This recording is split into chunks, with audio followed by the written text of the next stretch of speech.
32, Madame la Ministre, il est...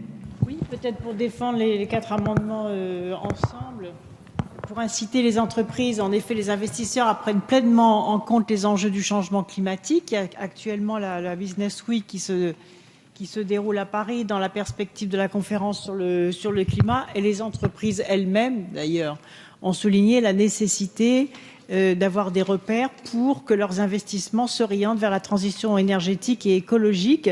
La première disposition enrichit le rapport au conseil d'administration de l'analyse des risques financiers liés au changement climatique et les mesures que prend l'entreprise pour les réduire en mettant en œuvre une stratégie bas carbone dans toutes les composantes de son activité. Ce rapport est approuvé par le conseil d'administration et par l'Assemblée générale des actionnaires, au même titre que les comptes annuels et le rapport de gestion. C'est donc une disposition essentielle pour que tous les décideurs, administrateurs et actionnaires prennent pleinement conscience des enjeux du changement climatique liés à leur entreprise.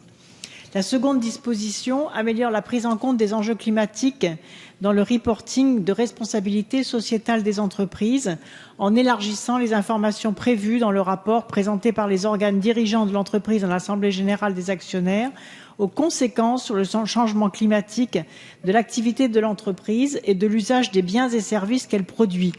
Cette extension à l'usage des biens et services qu'elle produit est en effet une avancée majeure. La troisième disposition inclut la prise en compte du changement climatique dans les tests de résistance aux crises que doit régulièrement réaliser le système financier sous le contrôle de la supervision bancaire, et il met en œuvre un engagement pris par la France au G20, c'est-à-dire le premier pays qui tient compte et qui met en œuvre un engagement pris au G20. Une quatrième disposition concerne plus particulièrement les investisseurs institutionnels. Cette disposition fixe des objectifs indicatifs d'augmentation de la part verte des investissements français et demande aux investisseurs de justifier les moyens qu'ils mettent en œuvre pour les atteindre. Cette disposition permet aussi de connaître l'empreinte carbone des actifs des investisseurs institutionnels.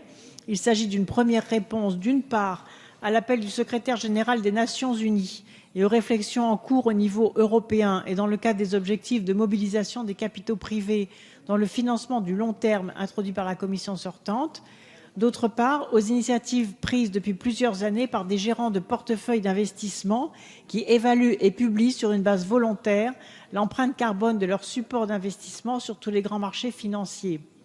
En France, elles ont été testées par plusieurs acteurs de référence, notamment la Caisse d'épargne, sur plus de 100 supports d'épargne en 2008, Cortal Consort BNP Paribas, l'établissement de retraite additionnel de la fonction publique, qui a publié en mars 2014 l'empreinte carbone de ses investissements en actions cotées. Il s'agit donc aujourd'hui de généraliser, d'accélérer et d'entraîner les autres pays, puisque avec ces dispositions, la France se dote de la législation la plus avancée sur le sujet, comme cela d'ailleurs a été souligné au colloque de l'UNESCO qui s'est tenu aujourd'hui.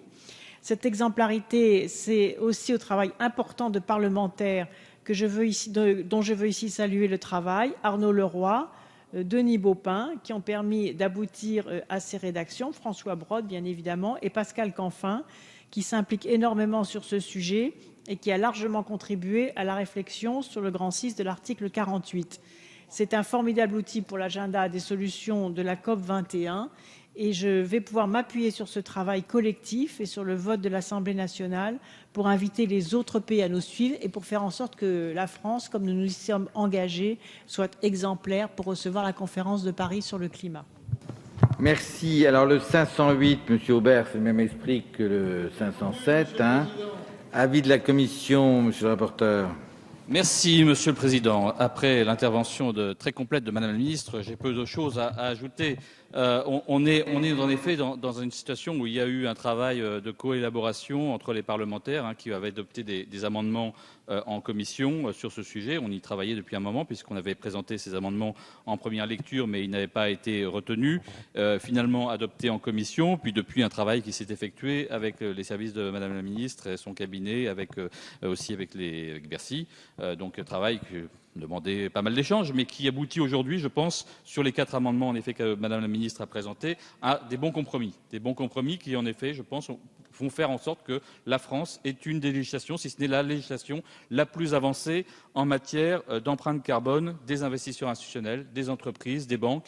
Et c'est quelque chose qui est un signal extrêmement important à l'orée de la conférence climatique qui se tiendra en France à la fin de l'année. Pourquoi c'est important? Parce qu'on ne réussira pas à lutter contre le dérèglement climatique si on ne réussit pas à faire en sorte que l'économie s'y mette et que la finance s'y mette. Parce qu'il y a besoin d'investissement, il y a besoin d'envoyer des signaux prix qui soient des signaux favorables pour qu'on ait les financements nécessaires pour investir dans tout ce qui est l'économie décarbonée, transport collectif, énergie renouvelable, bâtiments basse consommation, etc.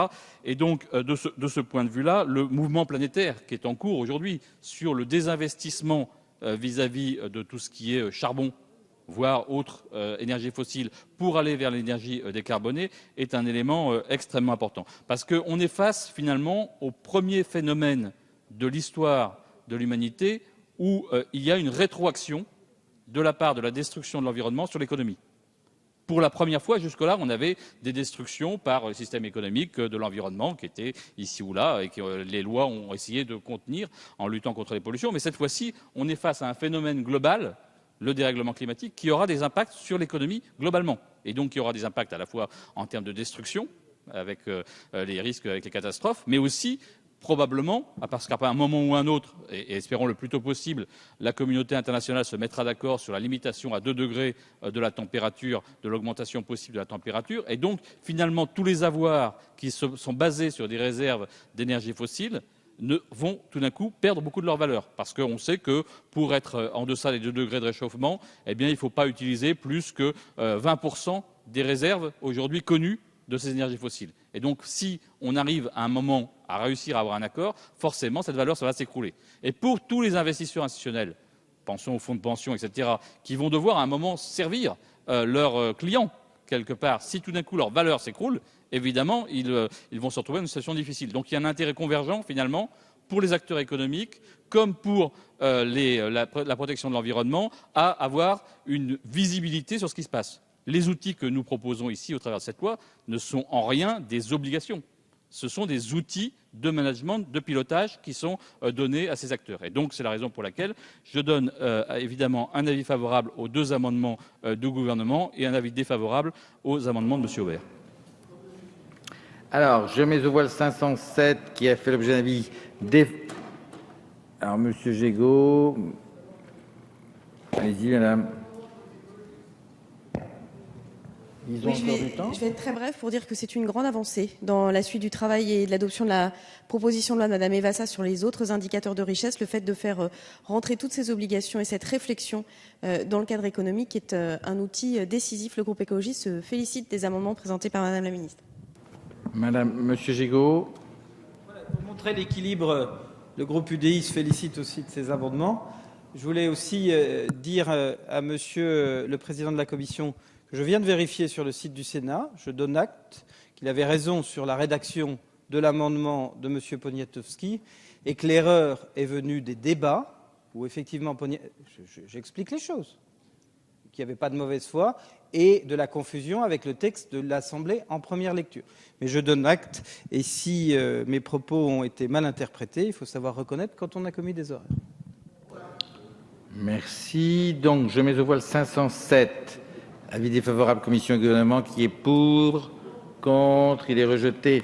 Je mets aux voix l'amendement gouvernemental 1032 qui fait l'objet d'un avis favorable de la commission, qui est pour, contre, il est adopté. Il fait tomber le 508. Alors, le 1031 a été présenté, fait lui aussi l'objet d'un avis favorable de la commission. Je mets aux voix qui est pour, contre, il est adopté. Le 672, monsieur le rapporteur, est rédactionnel, avis favorable du gouvernement, je mets aux voix, il est adopté. De même pour le 673, de même pour le 674. Le 1030, madame la ministre, c'est amendement gouvernemental. Il a été défendu, je crois aussi. Avis favorable de la commission, même avis. Je mets aux voix qui est pour, contre, il est adopté. Le 675, rédactionnel, avis favorable du gouvernement, il est adopté. Le 1029, je ne crois pas qu'il ait été présenté. Si, il faisait partie du paquet également. Avis favorable de la commission, je mets aux voix, il est adopté. Le 676, rédactionnel, non, il tombe. de même le 677 et le 678 et le 678 et 679. Tous ces amendements tombent. On en arrive au 680, amendement de coordination, avis favorable du gouvernement. Je mets aux voix, il est adopté. Je mets aux voix l'article 48 qui est pour son adoption, contre, l'article est adopté. L'article 48 bis qui est